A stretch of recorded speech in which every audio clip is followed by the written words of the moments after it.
Shalom, selamat pagi Bapak Ibu sekalian yang ada di gereja maupun yang ada di rumah-rumah. Mari kita memulai kebaktian kita pada pagi hari ini.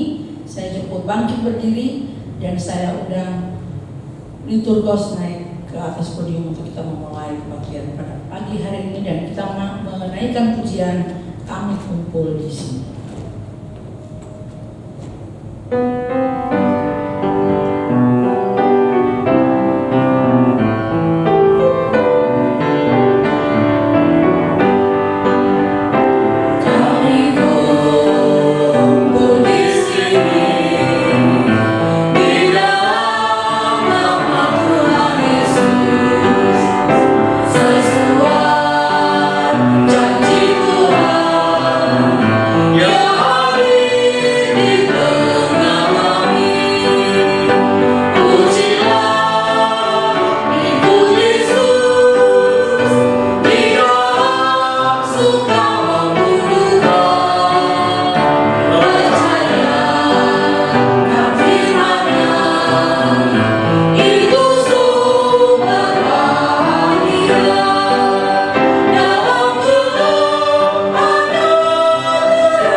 Firman Tuhan pada pagi hari ini terambil dari Roma pasal 6 ayat 5. Demikian firman Tuhan. Karena kita tahu bahwa manusia lama kita telah turut disalibkan supaya tubuh dosa kita hilang kuasanya, agar jangan kita menghambakan diri lagi kepada dosa. Kita angkat pujian KPPK 128, mulia bagi Tuhan. Mulia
Kami bersyukur pada Tuhan pada pagi hari ini.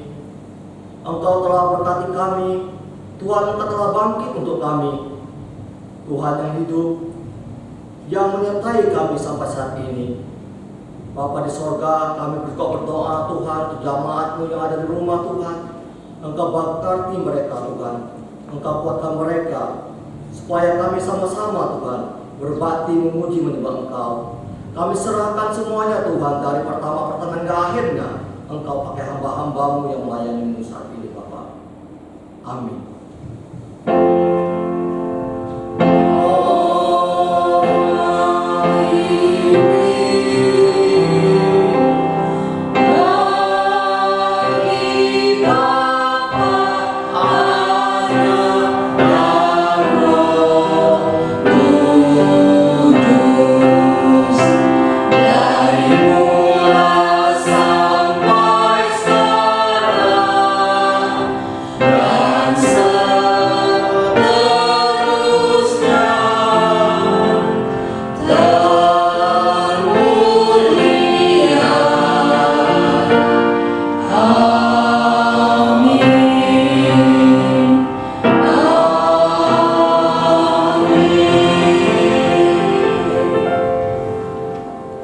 Selanjutnya kita akan berkusaria kita yang terambil dari 1 Korintus pasal 15 ayat 13 sampai 23. Kita akan baca pergantian. Saya akan bacakan ayat yang ganjil dan jemaat akan membacakan ayat yang genap.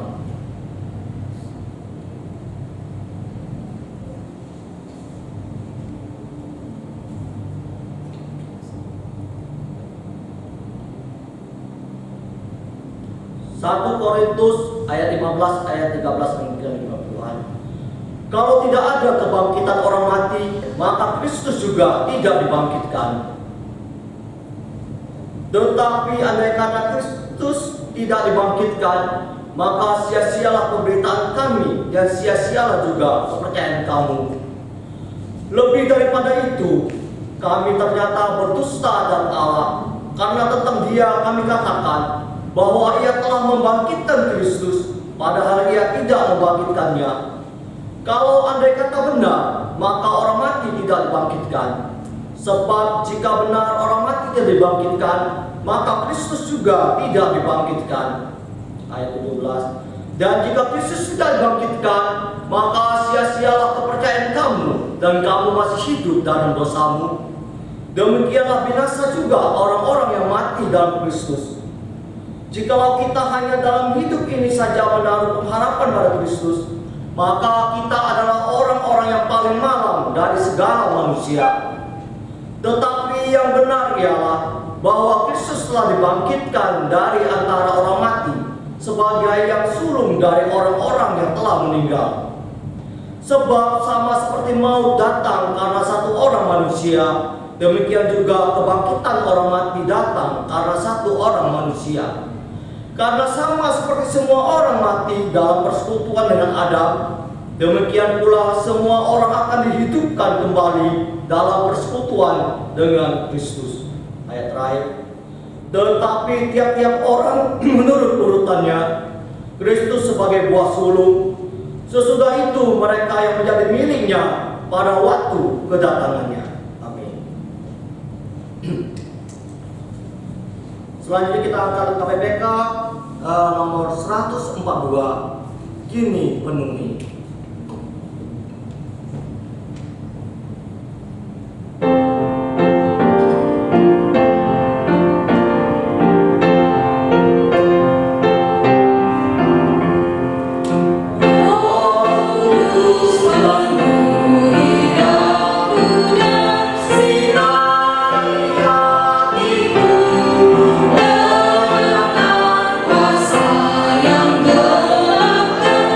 Yeah.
Kita akan membacakan ayat emas pada pagi hari ini terambil dari Yohanes 11 ayat 25. Demikian firman Tuhan. Jawab Yesus, "Akulah kebangkitan dan hidup. Barang siapa percaya kepadaku, ia akan hidup walaupun ia sudah mati." Amin. Pembacaan Alkitab pada minggu ini terambil dari 1 Korintus pasal 15 ayat 1 sampai 11. Saya akan bacakan.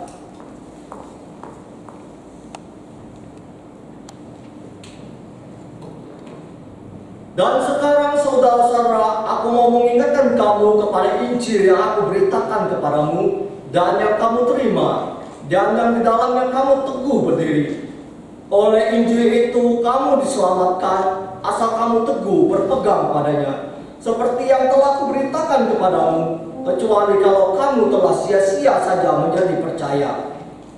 Sebab yang sangat penting telah kusampaikan kepadamu, yaitu apa yang telah kuterima sendiri, ialah bahwa Kristus telah mati karena dosa-dosa kita sesuai dengan kitab suci, bahwa ia telah dikuburkan dan bahwa ia telah dibangkitkan pada hari yang ketiga sesuai dengan kitab suci, bahwa ia telah menampakkan diri kepada Kefas dan kemudian kepada ke-12 muridnya. Sesudah itu ia menampakkan diri kepada lebih dari 500 saudara sekaligus. Kebanyakan dari mereka masih hidup sampai sekarang, tetapi beberapa di antaranya telah meninggal. Selanjutnya ia menampakkan diri kepada Yakobus, kemudian kepada semua rasul, dan yang paling akhir dari semuanya ia menampakkan diri juga kepadaku, sama seperti kepada anak yang lahir sebelum waktunya. Karena aku adalah yang paling hina dari semua rasul, bahkan tidak layak disebut rasul, sebab aku telah menganiaya jemaat Allah. Tetapi karena kasih karunia Allah, aku adalah sebagaimana aku ada sekarang, dan kasih karunia yang telah dianugerahkannya kepadaku tidak sia-sia. Sebaliknya aku telah bekerja lebih keras daripada mereka semua. Tetapi bukanlah aku, melainkan kasih karunia Allah yang menyertai aku. Ayat terakhir. Sebab itu, baik aku maupun mereka, demikianlah kami mengajar, dan demikianlah kamu menjadi percaya. Doa sepakat pada minggu ini yang dengan tema Kristus bangkit. Saya undang Bapak Minji Kesiranto untuk membawakan firman pada minggu ini. Saya silakan terima kasih.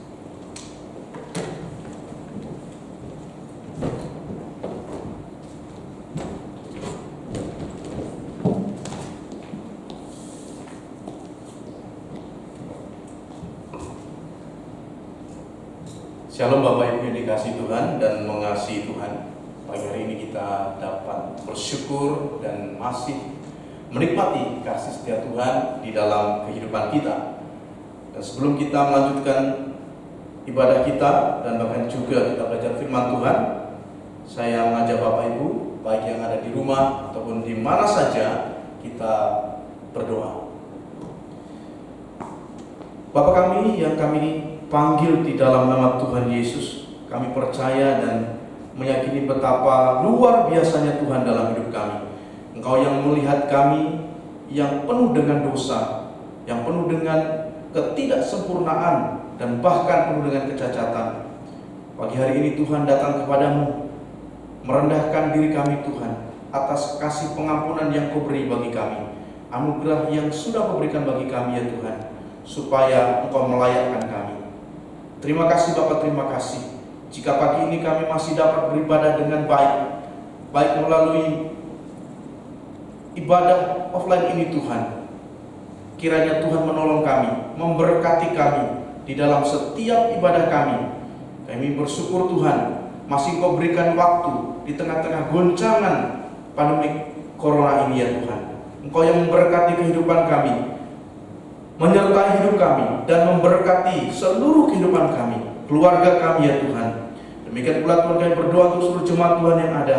Kiranya Tuhan juga memberkati pekerjaan mereka, kesehatan mereka, dan apapun pergumulan mereka, Tuhanlah yang memberikan solusi dari setiap pergumulan-pergumulan ini. Demikian juga Tuhan, kami berdoa untuk seluruh kehidupan kami, khususnya di Kota Batam ini Tuhan, yaitu keamanan, kesejahteraan, baik secara finansial, bahkan juga keamanan yang saat ini Tuhan sedikit berkurang kami rasakan. Kiranya Tuhanlah yang menolong dan memberkati. Terlebih saya khusus Tuhan, Kota Batam Engkau jagai, Engkau berikan damai sejahtera, para pemimpinnya Tuhan, Engkau berikan hati yang bijaksana supaya mereka dapat memimpin dengan baik.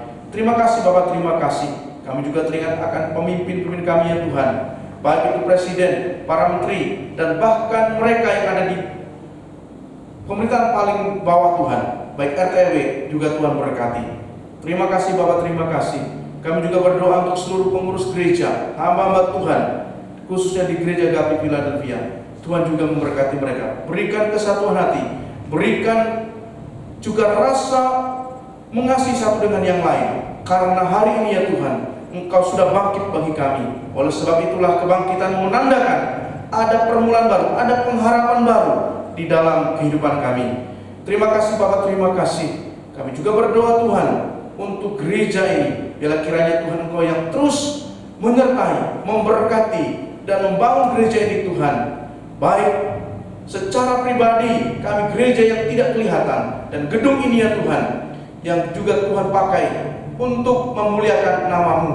Tuhan Yesus, kami serahkan kehidupan kami hari ini, seluruh pelayanan kami ya Tuhan, dan bahkan firman Tuhan yang hendak kami dengar pagi ini.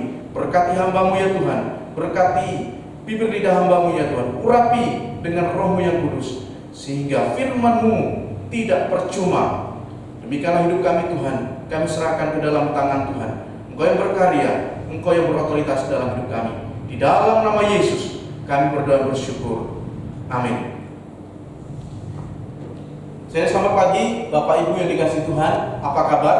Kiranya kabar Bapak Ibu dalam kondisi baik dan tetap dalam penyertaan Tuhan. Doa dan harapan saya pribadi, Bapak Ibu yang mendengarkan dan bahkan menyaksikan tayangan ini juga diberkati, bahwa kasih Tuhan yang memberikan kita kekuatan dan kemampuan di dalam kita menikmati hidup ini. Oleh sebab itu, bahwa hidup kita ini tidak pernah lepas dari tantangan, tetapi tantangan di dalam Tuhan dapat kita selesaikan dengan penuh hikmat bijaksana yang dari Tuhan. Pagi hari ini Bapak Ibu, kita akan belajar firman Tuhan dengan satu tema di dalam kehidupan kita yang sering kali dan sudah sering kita dengar dari usia kita, ya, dari usia sekarang ini. Sudah berapa kali kita menyaksikan atau kita mendengarkan tentang kebangkitan Kristus dari usia kita? Oleh sebab itu, sudah berapa kali kita mendengarkan ini? Nah, tidak salah kalau saya juga akan mengajak Bapak Ibu sekalian yang ada di rumah untuk menyaksikan cuplikan video yang akan kita dengar dan kita lihat.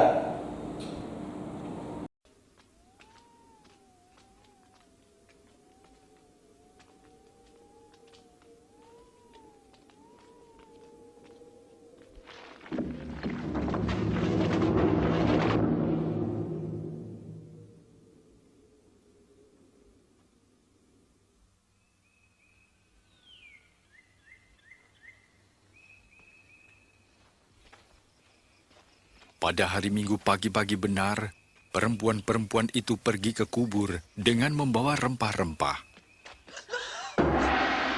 Mereka mendapati batu sudah terguling dari kubur itu, dan ketika masuk, mereka tidak menemukan mayat Tuhan Yesus.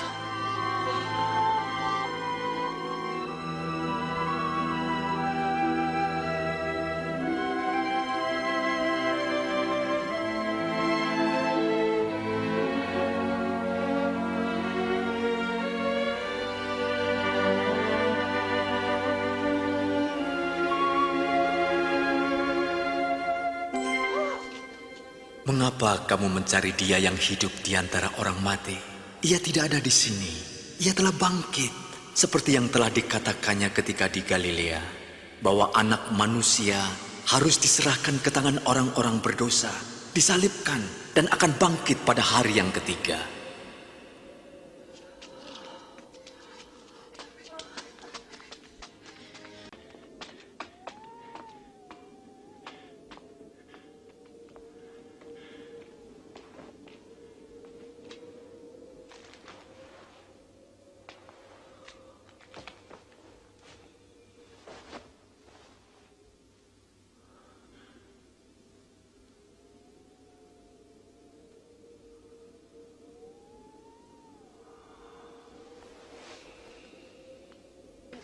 Sungguh, Tuhan telah bangkit. Ia menampakkan diri kepada Simon. Kami tidak mengenalnya. Waktu di perjalanan. Tapi waktu ia memecah roti, kami mengenalnya. Di Emmaus. Aneh kalau dia pergi ke sana.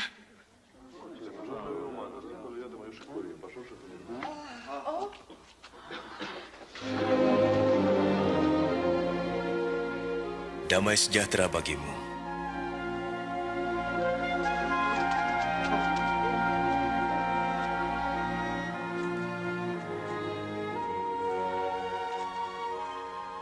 Mengapa kamu takut? Mengapa timbul keraguan dalam pikiranmu? Lihat, tanganku dan kakiku.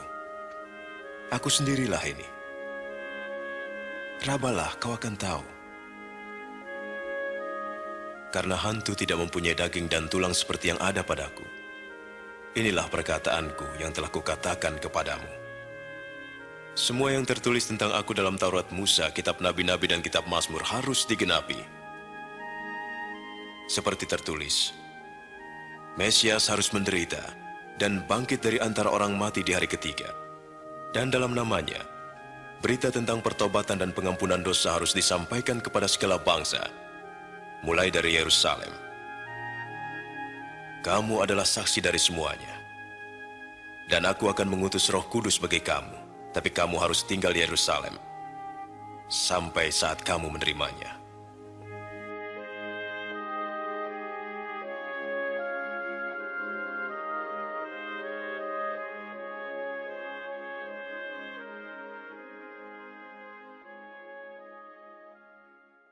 Kita sudah melihat dan menyaksikan cuplikan tentang Kristus yang sudah bangkit.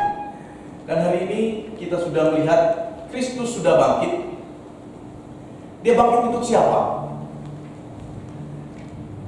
Ya, Kristus bangkit bagiku dan bagi kamu. Nah, kebangkitan Kristus yang memberikan kita pengertian hingga hari ini dan memberikan kita kekuatan, itulah merupakan makna dari kebangkitan Kristus bagi saya dan bagi kita semuanya. Nah, di dalam 1 Korintus pasal 15 ayat 1 dengan 11 tadi sudah menyampaikan dengan jelas bagaimana Kristus yang bangkit. Tetapi cuplikan tadi juga sudah menyatakan dari Injil yang sudah tertulis bahwa Kristus mati disalib dan kemudian dia bangkit pada hari yang ketiga. Ini menandakan apa, Bapak Ibu? Ini menandakan bahwa Kristus, Tuhan yang kita sembah, merupakan Tuhan yang hidup.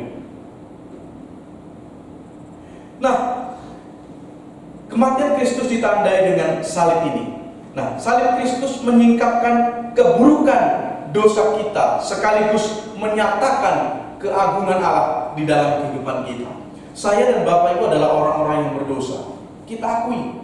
Dan memang tidak ada orang di muka bumi ini yang tidak berdosa. Tetapi karena Kristus mati di atas kayu salib, itu memberikan kita anugerah. Oleh sebab itulah dikatakan salib Kristus menyingkapkan keburukan dosa kita, sekaligus keagungan kasih Allah di dalam diri kita.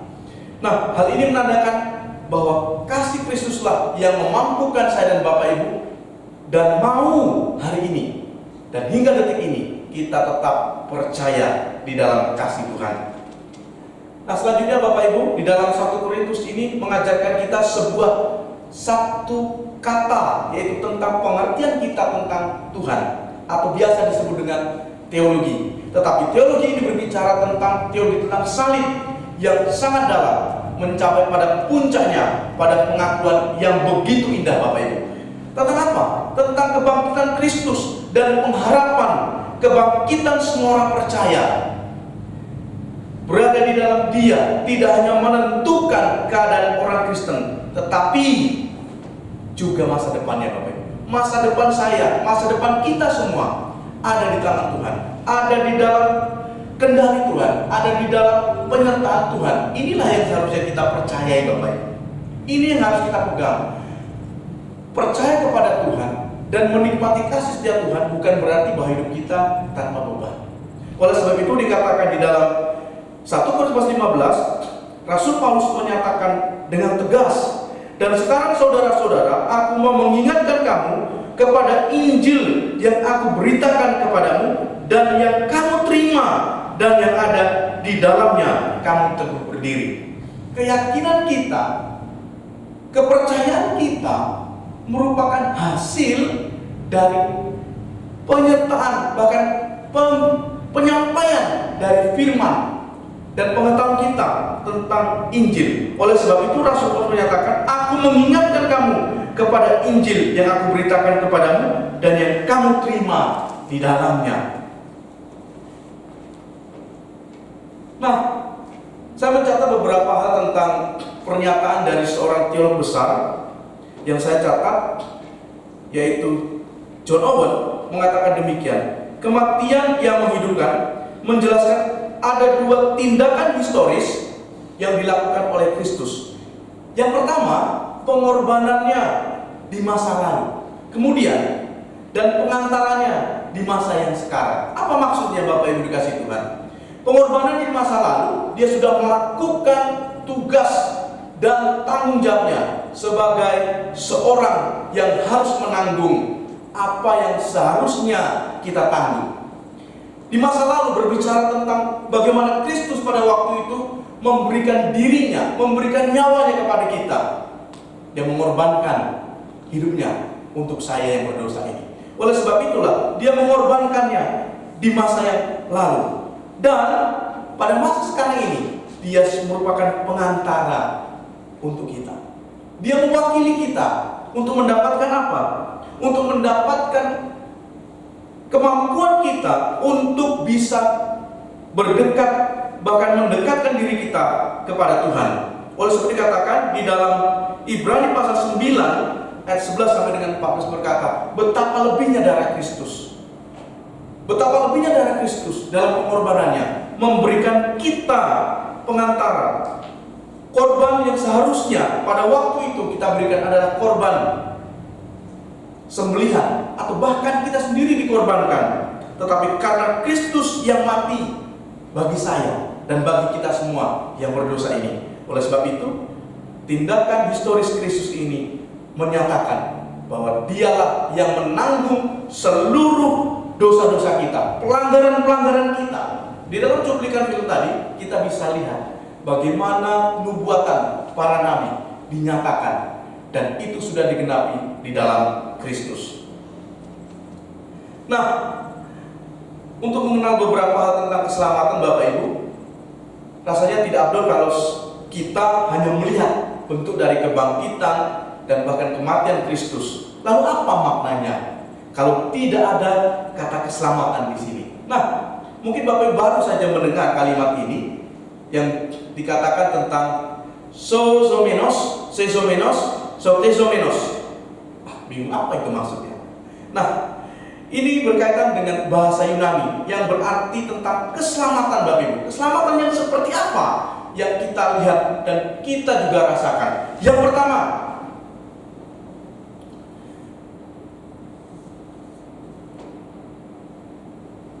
John Stott mengatakan, mengapa saya menjadi seorang Kristen dan mengapa saya harus percaya kepada Tuhan?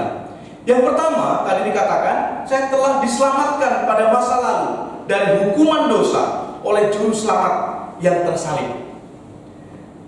Hal ini memang menyatakan Kristus yang telah menyelamatkan kita, memberikan kita kelepasan dari setiap hukuman dosa yang sudah dilakukan oleh Kristus. Pastinya kita pernah melihat Bapak Ibu satu film yang menurut banyak orang merupakan film yang sangat mengerikan, yaitu The Passion of Christ. Kita bisa melihat bahwa film itu menyatakan bahwa hukuman yang ditanggung oleh Kristus merupakan hukuman yang sangat mengerikan. Kalau itu terjadi untuk kita, untuk saya, kira-kira sanggup tidak kita? Sanggup tidak Bapak Ibu disalibkan seperti itu pada masa-masa itu? Karena pada masa itu orang yang disalib merupakan orang yang memiliki kejahatan yang luar biasa. Nah, tetapi hari ini kita melihat keselamatan yang diberikan Kristus kepada kita orang berdosa menyatakan begitu besar kasih Allah dalam hidup kita. Kemudian kedua, saya sedang diselamatkan pada masa sekarang dari kekuatan dosa oleh juru selamat yang hidup. Apakah hari ini Bapak menyadari bahwa keberadaan kita setelah kita diselamatkan, setelah kita mendapatkan pengampunan, apakah kita sudah tidak berdosa lagi? Saya percaya kita akan berkata, saya akan tetap melakukan kesalahan-kesalahan itu. Tetapi kesalahan-kesalahan kita diperhadapkan pada satu anugerah Tuhan. Maka dikatakan saya sedang diselamatkan pada masa sekarang dari kekuatan dosa oleh juru selamat yang hidup. Oleh sebab itulah John Stott mengatakan ini. Mengapa Kristus harus mati untuk saya? Mengapa? Mengapa dia harus menyelamatkan saya? Di cuplikan tadi dikatakan, karena dia menggenapi setiap nubuatan yang sudah dituliskan oleh para nabi. Kemudian ketiga, saya akan diselamatkan pada masa yang akan datang dari adanya dosa oleh juru selamat yang datang. Artinya apa, Bapak Ibu? Hal ini menandakan ada kekekalan di dalam keselamatan ini, di dalam kebangkitan Kristus. Dia bangkit bagiku dan dia bangkit juga bagimu, memberikan kita kesadaran bahwa kehidupan saya, kehidupan Bapak Ibu sekalian sudah diselamatkan, ada di dalam kekekalan, dan dia memberikan hidupnya untuk saya. Oleh sebab itulah dikatakan di dalam pembacaan kita tadi, dan oleh Injil itu kamu diselamatkan asal kamu teguh berpegang padanya, seperti yang telah kuberitakan kepadamu, kecuali kalau kamu telah sia-sia saja percaya. Rasul Paulus menegaskan kepada kita dan juga kepada jemaat di Korintus pada waktu itu, jika Injil itu, oleh karena Injil itu kita diselamatkan dan kita tetap teguh berpegang padanya, seperti yang telah diberitakan kepadamu, kecuali kalau kamu telah sia-sia menjadi percaya. Oleh sebab itu, pengorbanan Kristus pasti juga menjadi sia-sia. Nah, tetapi apakah hal ini menjadi satu ketakutan kita, Bapak Ibu? Tidak. Saya mengajak Bapak Ibu bahwa hal ini menjadi tantangan bagi kita. Untuk apa? Kehidupan kita yang sudah ditebus oleh Kristus, untuk lebih lagi memperlihatkan bagaimana Kristus yang sudah mati dan bangkit bagi kita itu memberikan kita kekuatan, memberikan kita kemampuan untuk tetap teguh berdiri di dalam pemberitaan yang sudah kita dengar hari-hari ini. Selanjutnya Bapak Ibu, ada fakta yang harus kita lihat di dalam pembacaan kita pada ayat yang ketiga. Betulkah atau benarkah Kristus yang kita sembah ini, yang dinyatakan di dalam firman Tuhan yang kita baca setiap hari, yang kita dengarkan, bahkan kita lihat, betulkah dia bangkit? Nah, di dalam pembacaan kita paling tidak ada beberapa hal yang harus kita lihat dan merupakan fakta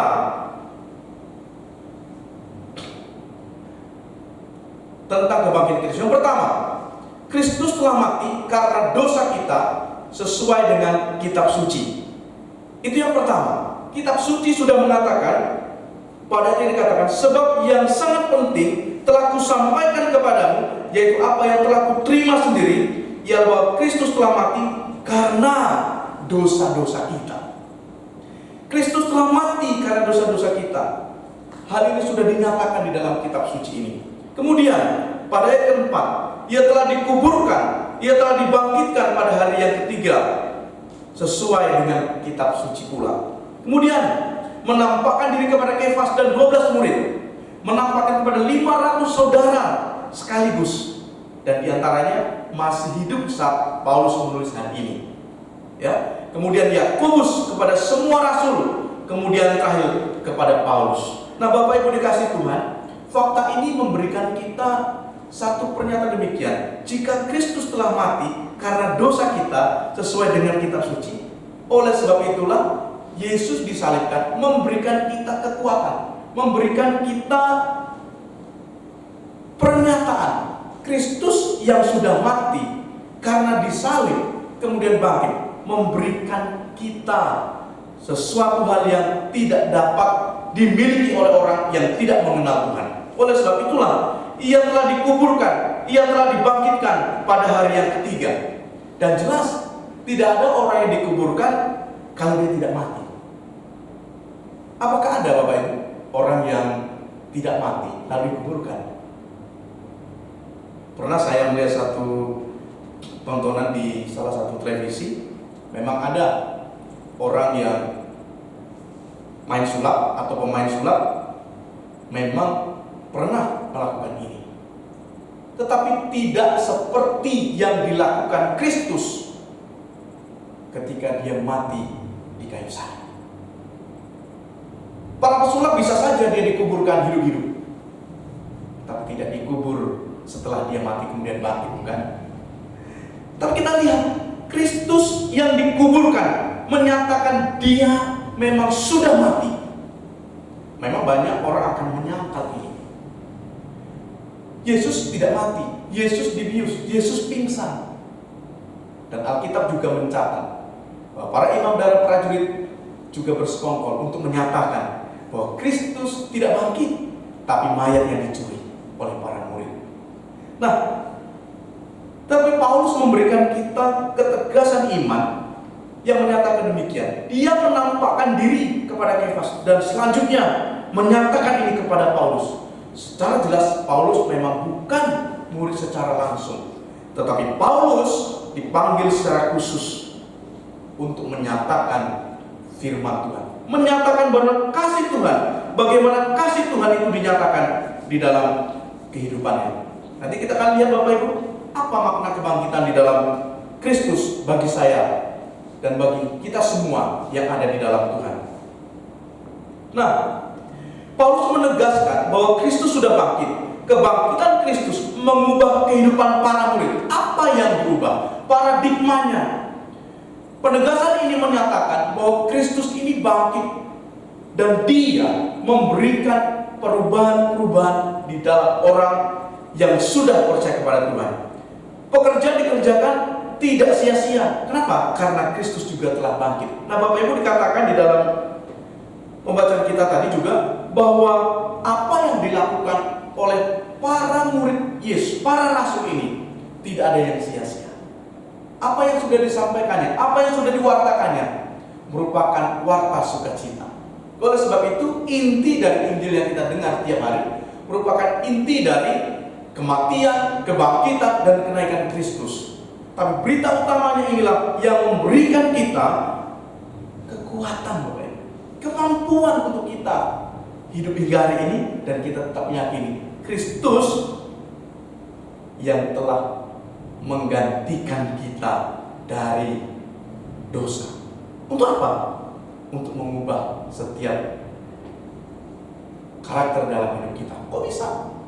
Apa maksudnya? Jika tadi dikatakan di dalam 1 Korintus 15 pada ayat selanjutnya dikatakan di situ ada 3 kebangkitan. Kebangkitan Kristus dan kebangkitan kita dan juga kebangkitan orang mati. Oleh sebab itu biasanya disebut dengan K3. Hal ini menandakan bahwa Kristus memberikan dampak besar di dalam masa-masa kegelapan, masa-masa kesuraman, ketika manusia memahami bahwa dirinya tidak mampu untuk melakukan itu. Tapi ketika Yesus mati di kayu salib dan tirai bait Allah itu terbelah menjadi 2, menandakan apa, Bapak? Menandakan bahwa hubungan kita dengan Tuhan, hubungan saya dengan Tuhan, hubungan orang berdosa itu dipulihkan. Mendapatkan kemampuan seperti ini, bukankah saya dan Bapak harus mempunyai sukacita yang besar, memiliki semangat, memiliki sesuatu yang berbeda dari orang tidak mengenal Kristus. Oleh sebab itulah Paulus menegaskan ini. Kristus sudah bangkit. Kebangkitan Kristus mengubah kehidupan para murid-muridnya. Bahkan maka juga mengubah hidup kita, bukan? Kalau hanya muridnya, lalu kita siapa? Oleh sebab itulah kebangkitan Kristus memberikan kita makna yang demikian. Nah, kebangkitan Kristus menyelesaikan permasalahan terbesar dalam hidup manusia. Apa masalah kita? Kita punya masalah apa, Bapak? Masalah keuangan, finansial, pekerjaan, kehidupan, kesehatan, dan lain sebagainya, bukan? Semua kita alami. Kita punya masalah. Tapi masalah terbesar dalam hidup saya adalah dosa. Ada dosa yang menghalangi untuk kita dapat mendekat kepada Tuhan. Oleh sebab itulah kebangkitan Kristus hari ini menyelesaikan permasalahan terbesar dalam hidup manusia, yaitu dosa. Kutuk dosa itu sudah diselesaikan. Dia sudah mewakili kita. Dia sudah menebus kita dengan darahnya sendiri. Dia berkorban untuk kita. Apalagi yang kurang sebenarnya? Tapi seringkali kita tidak melihat ini. Yang seringkali kita lihat adalah masalah besar. Itu yang seringkali kita melupakan makna dari kebangkitan Kristus yang menyelesaikan permasalahan terbesar dalam hidup kita. Nah, ini yang saya katakan tadi. Kebangkitan Kristus akan pengenalan dan penerimaan diri kita. Kebangkitan Kristus memampukan kita untuk melihat siapa diri kita. Sebelum kita mengenal Tuhan, seringkali saya dan Bapak itu juga mengalami yang disebut dengan citra diri kita yang rusak oleh dosa. Seringkali kita merasa minder, contohnya. Seringkali kita merasa bahwa hidup kita tidak berguna, hidup kita kosong, hidup kita hampa. Tapi hari ini, kebangkitan Kristus menyatakan kebangkitan diri kita, akan pengenalan siapa kita. Ini dasar, pengenalan kita kepada Tuhan yang sudah diubahkan. Citra diri kita yang tidak baik, citra diri kita yang seolah-olah kita tidak mampu melakukan apapun dalam kehidupan kita. Seringkali kita merasakan ini. Oleh sebab itu kita merasakan kehampaan, kekosongan dalam diri kita. Tetapi ketika Yesus yang sudah mati dan bangkit itu, maka kita melihat bahwa ada kasih-Nya yang luar biasa mengubahkan kita. Kemudian apa? Kebangkitan Kristus akan memberikan kita konsep anugerah yang lebih benar. Apa maksudnya? Anugerah Kristus katakan bahwa oleh karena Kristuslah maka aku diselamatkan. Sebab yang sangat penting telah kusampaikan kepadamu, yaitu apa yang telah kuterima sendiri, ialah bahwa Kristus, Dia telah mati karena dosa-dosa kita sesuai dengan kitab suci, dan itu mengubah kehidupanku. Maka Paulus mengatakan di ayat yang ke-9 dikatakan demikian, karena aku adalah yang paling hina dari semua rasul, bahkan tidak layak disebut rasul. Mengapa? Sebab Paulus menganiaya jemaat. Kalau kita lihat latar belakang kita, Bapak Ibu, bagaimana latar belakang kita sebelum kita mengenal Tuhan? Oleh sebab itulah kita bisa melihat citra diri kita yang rusak pada waktu itu, karena dosa-dosa kita, karena pelanggaran-pelanggaran kita.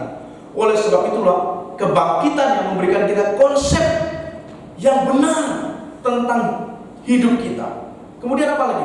Kebangkitannya ya, mengenal konsep bagaimana hidup kita dapat melayani Tuhan dengan baik, dengan benar. Hari ini Bapak Ibu yang sudah melayani di dalam recording ini, kiranya juga Tuhan memberkati. Dan Bapak Ibu di rumah yang menyaksikan tayangan ini merupakan anugerah untuk kita. Oleh sebab itu kita bisa melihat arti dari kebangkitan Kristus untuk kita secara pribadi. Apa yang membuat kita takut hari ini? Kadang-kadang orang bertanya, untuk apa aku hidup? Untuk apa aku ada? Bukankah kita ada dan kita memang dinyatakan untuk memuliakan nama Tuhan. Hidup kita, keberadaan kita untuk memuliakan nama Tuhan. Oleh sebab itulah karya keselamatan dan kebangkitan Kristus untuk saya merupakan anugerah yang terbesar. Demikian dikatakan oleh Rasul Paulus. Karena aku adalah paling hina dari semua rasul, bahkan tidak layak disebut rasul. Hal ini menandakan apa, Bapak Ibu? Begitu hinanya, begitu berdosanya Paulus pada waktu itu. Tapi anugerah ini, anugerah Kristus menyelamatkan. Nah, satu kata yang begitu mempesona Bapak Ibu di dalam kalimat ini dikatakan, ketika kita percaya akan kematian dan kebangkitan Yesus, ya sekali lagi, ketika kita percaya akan kematian dan kebangkitan Yesus Kristus, kita berpindah dari kematian menuju hidup. Betulkah demikian Bapak Ibu? Bahwa keyakinan kita sudah menuntun kita hari ini. Ketika kita percaya akan kematian dan kebangkitan Yesus Kristus, kita sudah berpindah dari kematian menuju hidup yang kekal, Bapak Ibu. Memaknai hari kebangkitan di dalam pengorbanan Kristus merupakan karunia terbesar dalam hidup kita. Oleh sebab itu dikatakan, kita akan percaya. Kita percaya kan akan kematian Kristus. Berbeda kalau Bapak Ibu tidak percaya. Tapi saya yakin Bapak Ibu mempercayai. Oleh sebab itulah Bapak Ibu disebut seorang Kristen. Apakah hanya cukup saja menjadi seorang Kristen? Tentu tidak. Ada berbagai macam hal dalam kehidupan kita sebagai seorang Kristen. Melakukan perbuatan baik itu ya, itu harus. Tapi bukan semata-mata kita melakukan itu untuk kita mendapatkan pujian dan bahkan hitungan untuk kita pada masuk pada kekekalan. Tidak. Tapi hari ini Bapak Ibu, ketika kita percayakan kematian dan kebangkitan Yesus Kristus, kita berpindah dari kematian menuju hidup. Itu bukan usaha kita, itu bukan hasil kerja kita, tapi karya Kristus. Oleh sebab itulah Rasul Paulus menandaskan ini, supaya orang-orang yang percaya pada waktu itu, khususnya jemaat di Korintus, yang meragukan akan karya keselamatan yang Yesus nyatakan, Paulus menyatakan ini, karena Kristus sudah bangkit, maka hidup kita pun mendapatkan keselamatan itu.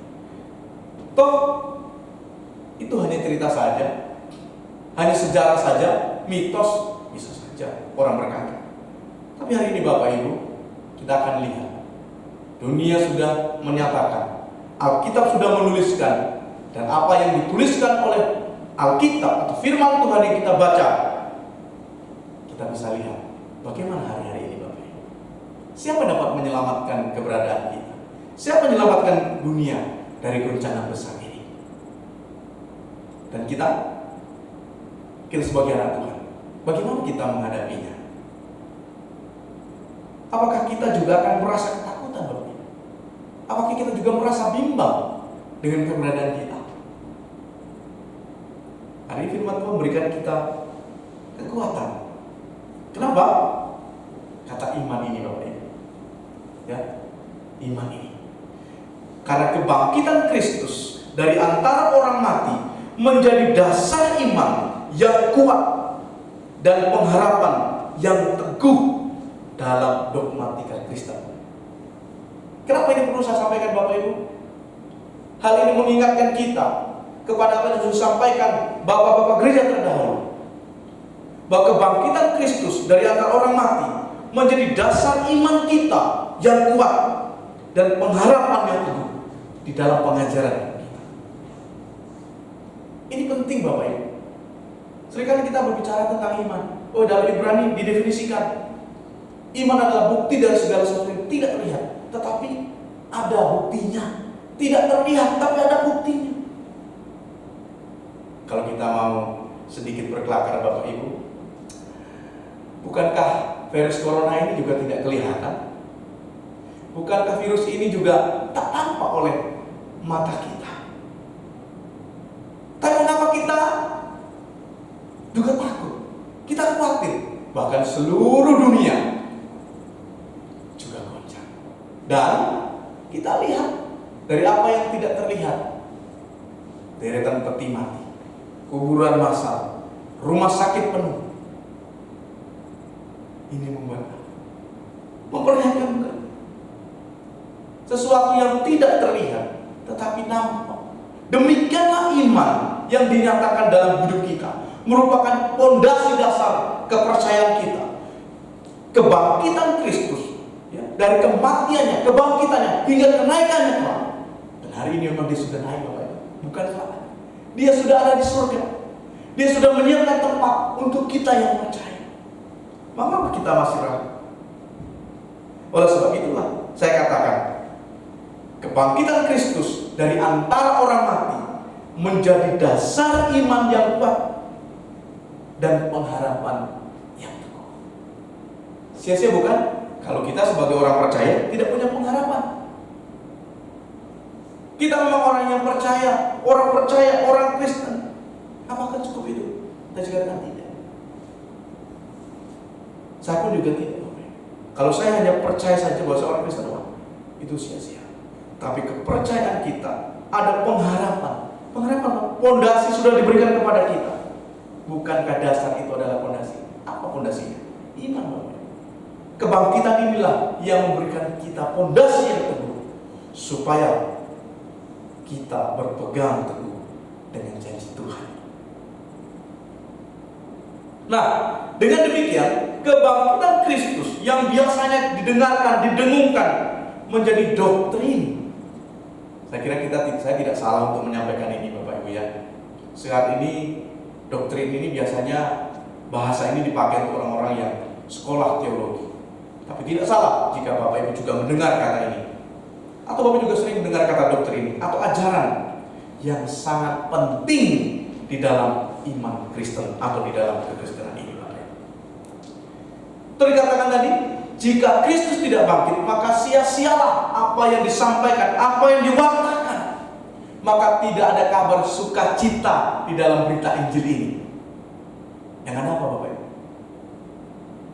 Orang yang menyampaikannya adalah orang yang berdusta. Termasuk saya, Bapak Ibu. Saya menyampaikan kebangkitan, ternyata Yesus tidak bangkit, Yesus tidak hidup, bahkan tidak naik ke surga. Berarti saya juga berbohong. Saya menyampaikan kebohongan bukan? Tapi hari ini, Bapak Ibu, Alkitab dengan tegas menyatakan kebangkitan Kristus merupakan ajaran yang sangat penting dalam kekristenan. Alkitab sudah mencatat itu. Fakta itu sudah dinyatakan. Kristus mati, Kristus bangkit. Alkitab sudah menyatakan. Kristus mati karena dosa-dosa kita, dan dia menang atas kuasa maut itu. Demikianlah Yesus memenangkan hidup saya dan Bapak Ibu. Dari apa? Dari kesia-siaan, dari yang tidak memiliki pengharapan. Yesus memberikan pengharapan itu. Masih adakah di antara kita tidak percaya dengan kebangkitan Kristus? Maka sia-sialah kamu mendengarkan firman Tuhan, Bapak. Alkitab sudah mengatakan itu. Maka sia-sia apa yang kusampaikan, apa yang kuajarkan, maka berdirilah teguh dengan kokoh. Karena iman yang dinyatakan di dalam kebangkitan Kristus memberikan kita kepastian, kepercayaan, dan keteguhan iman di dalam kita melihat dan menyaksikan bagaimana Kristus berkarya. Selanjutnya, apa yang sering kita nyatakan dalam hidup kita, Bapak Ibu? Bahwa kebangkitan Yesus memberikan pengharapan yang pasti bagi kita orang percaya, yang percaya kepadanya untuk hidup bersamanya dalam kekekalan.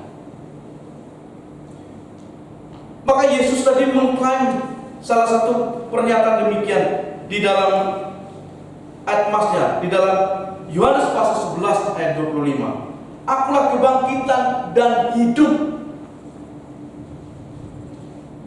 Adakah orang yang sanggup sanggup menyatakan itu dan mengklaim bahwa akulah kebangkitan dan hidup?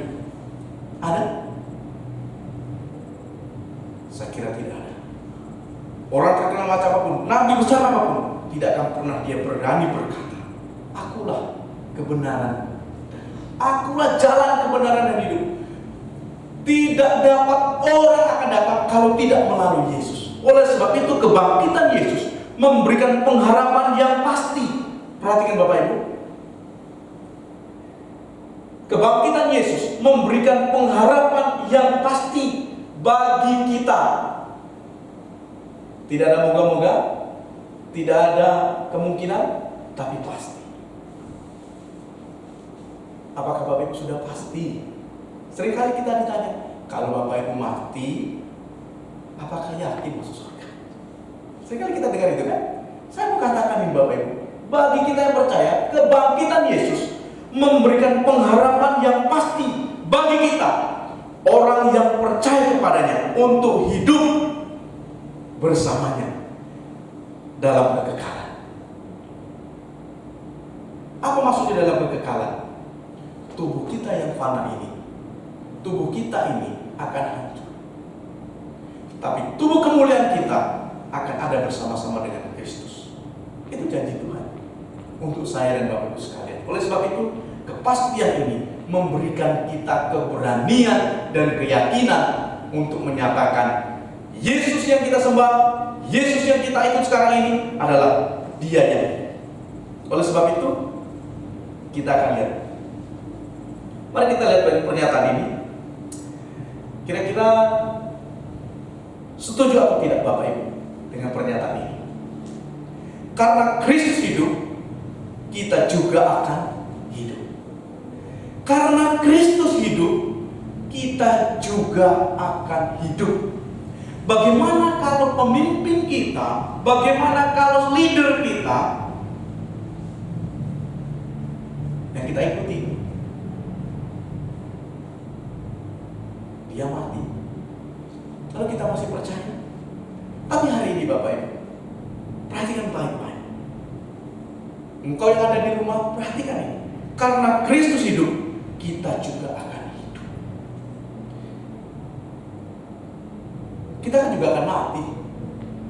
Ya, tadi saya katakan, hidup kita yang fana ini akan hancur, akan tidak selamanya ada. Tetapi kepastian ini dikatakan, karena Kristus hidup, kita juga akan hidup secara kekekalan. Percayakan kau akan hal ini? Ini yang disampaikan. Oleh sebab itu, kebangkitan Kristus menyatakan satu kepastian iman kita. Yesus hidup, maka kita akan hidup.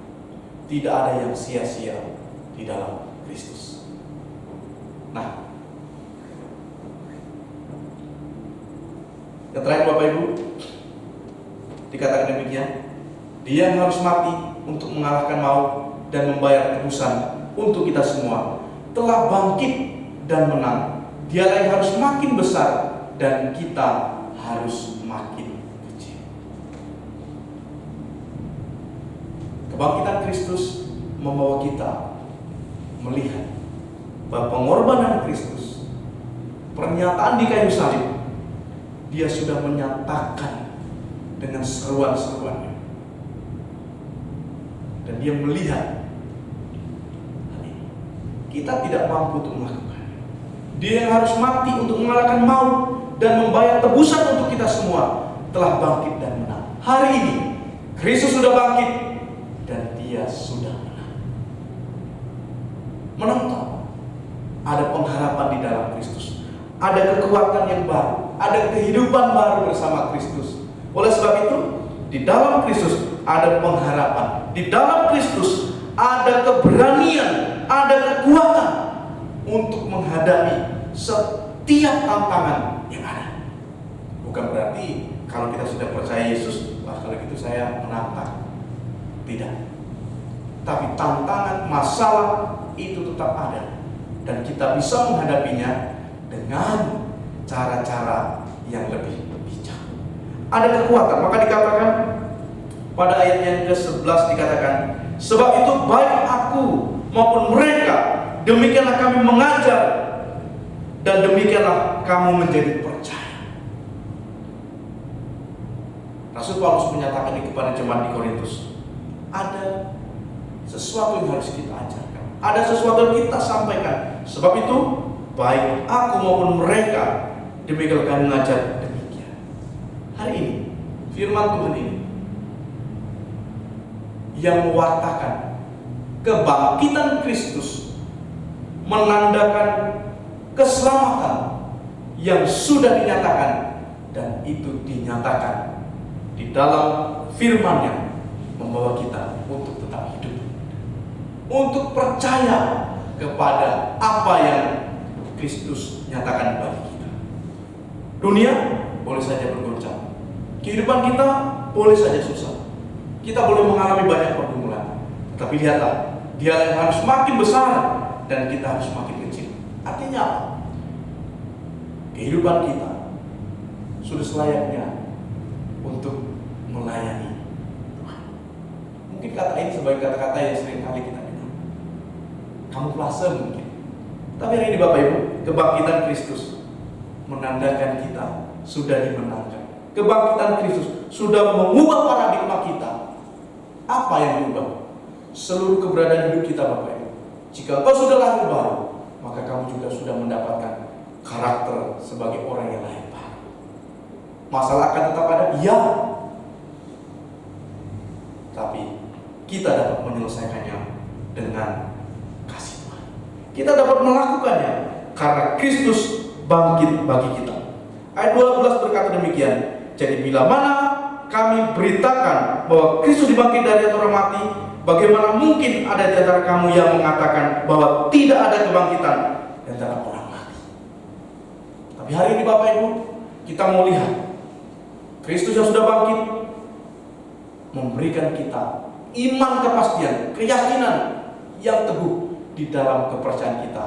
Yesus sudah bangkit, Yesus sudah menang atas maut, menebus dosa-dosa kita. Dia sudah hidup dan Dia menyatakan kemenangan itu untuk saya dan kita semua yang percaya, yang berharap, yang memiliki kepastian Yesus adalah juru selamat kita satu-satunya. Mari kita berdoa. Bapa di surga, firman-Mu yang kami dengar hari ini Tuhan, kiranya memantapkan setiap hidup kami. Apa yang kami dengar, bahwa Kristus sudah bangkit dan menyelesaikan segala sesuatu, yaitu permasalahan hidup kami, dosa-dosa kami. Engkau sudah menggantikannya, Engkau sudah menjadikan kami tahir. Oleh sebab itu ya Tuhan, kami akan mengerjakan setiap hari keselamatan yang Tuhan sudah nyatakan, yang Tuhan sudah anugerahkan di dalam hidup kami. Karena anugerah-Mu lah kami ada hingga hari ini, supaya kami tetap teguh berdiri di dalam iman percaya kami. Terima kasih Tuhan, terima kasih. Biarlah hidup kami hari ini Tuhan, dan selanjutnya dapat menyukakan hati Tuhan, dapat menyenangkan Engkau ya Tuhan, dan kami dapat melayani Tuhan dengan sepenuh hati. Di masa-masa ini ya Tuhan, jika kami masih ada hingga hari ini, biarlah kesempatan itu untuk melayani Tuhan kami berikan. Biarlah waktu-waktu kami yang tersisa ini dapat kami berikan untuk Tuhan. Bapa, ampunilah jika hari demi hari yang kami sudah lalui tidak menyenangkan hati Tuhan, bahkan seringkali mendukakan hati-Mu ya Tuhan. Ampunilah kami, layakkan kami ya Tuhan, supaya kami menikmati berkat-berkat-Mu juga di dalam hidup kami ya Tuhan. Terima kasih Bapak, terima kasih. Jika hari ini kami mengalami ketakutan, kekhawatiran, lepaskanlah itu dari kehidupan kami ya Tuhan. Kami memandang salib Kristus, kami memandang kebangkitan-Mu Tuhan, menandakan Engkau sudah hidup dan menyelesaikan setiap kutuk dosa di dalam hidup kami. Terima kasih Bapak, terima kasih. Terpujilah nama-Mu ya Tuhan, kekal sampai selama-lamanya. Di dalam nama Tuhan Yesus kami berdoa dan bersyukur. Amin.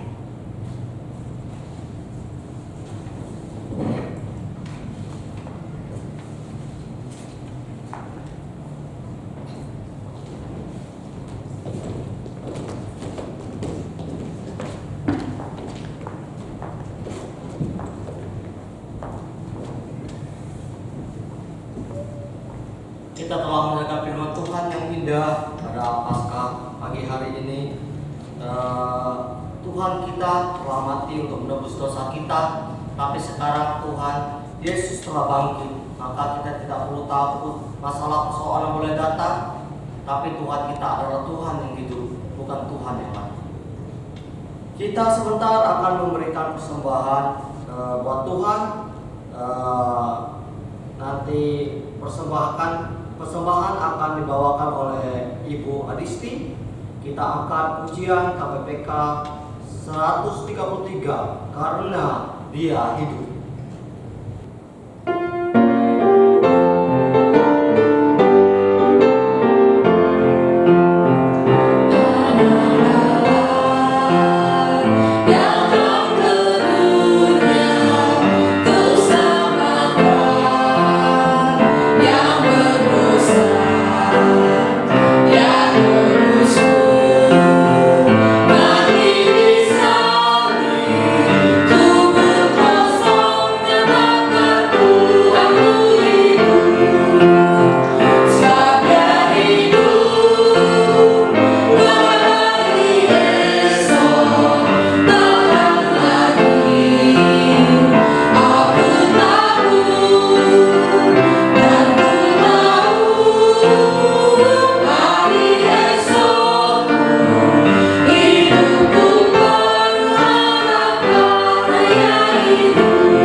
sehingga kami masih boleh beribadah ya Tuhan di rumah kami masing-masing ya Tuhan Yesus. Kami berterima kasih Tuhan untuk pengorbanan Tuhan di atas kayu salib yang telah menembus dosa-dosa kami ya Tuhan Yesus. Dan hari ini Tuhan Engkau telah bangkit membuktikan Tuhan bahwa Engkau telah mengalahkan maut ya Tuhan Yesus. Terima kasih Bapa yang baik. Kami juga berdoa Tuhan untuk persembahan yang boleh terkumpulkan ya Tuhan Yesus.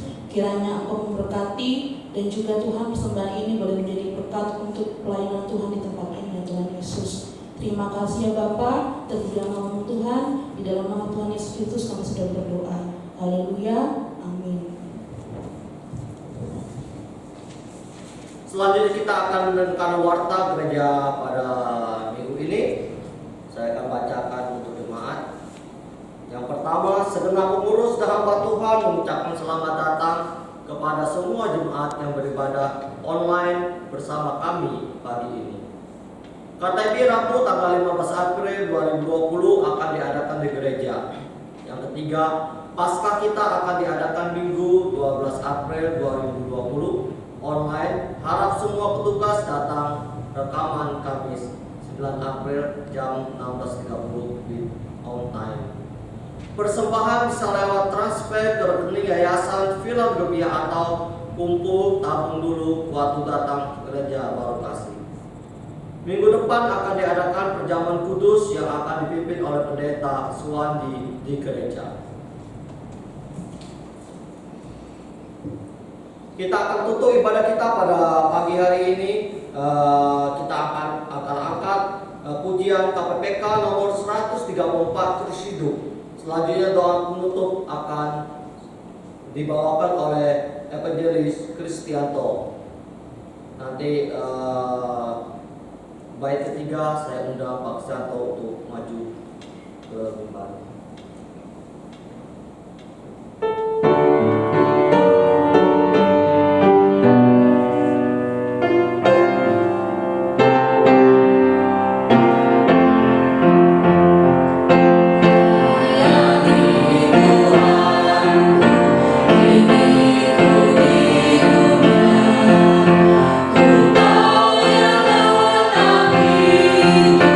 Selama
Benar ya Tuhan, Engkau sudah hidup, Engkau bangkit dan menyelesaikan setiap tanggungan yang harusnya kami terima. Terima kasih Tuhan, Engkau sudah melepaskan kami dari kutuk dosa ini, sehingga hidup kami dimenangkan, dimerdekakan di dalam kasih Kristus. Terima kasih Bapa, terima kasih. Segala pengharapan dan masa depan kami ada di dalam tangan-Mu. Engkaulah yang menopang dan merancang segala kehidupan kami. Terima kasih Tuhan, terima kasih. Biarlah firman-Mu Tuhan yang kami dengar memberikan kami kekuatan hari ini. Di dalam segala kelemahan hidup kami Tuhan, di dalam segala keterbatasan kami, kiranya Tuhanlah yang menyempurnakan hidup kami. Biarlah Tuhan memberkati hidup kami dan menopang hidup kami hari ini dan sampai selama-lamanya. Amin.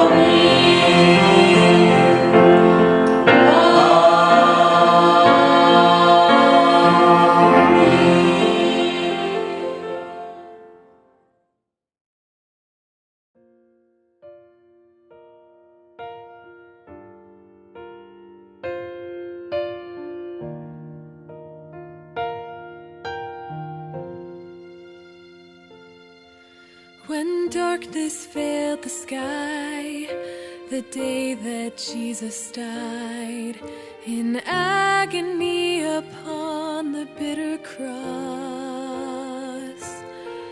they took his body down and laid it in a tomb. His friends believed that everything was lost. But when the third day came, the darkness turned to light. For Mary heard her name and saw the living Christ risen to set the captives free. Risen to ransom you and me, to bind up every broken heart, to conquer death and sin. Risen to bring us home again.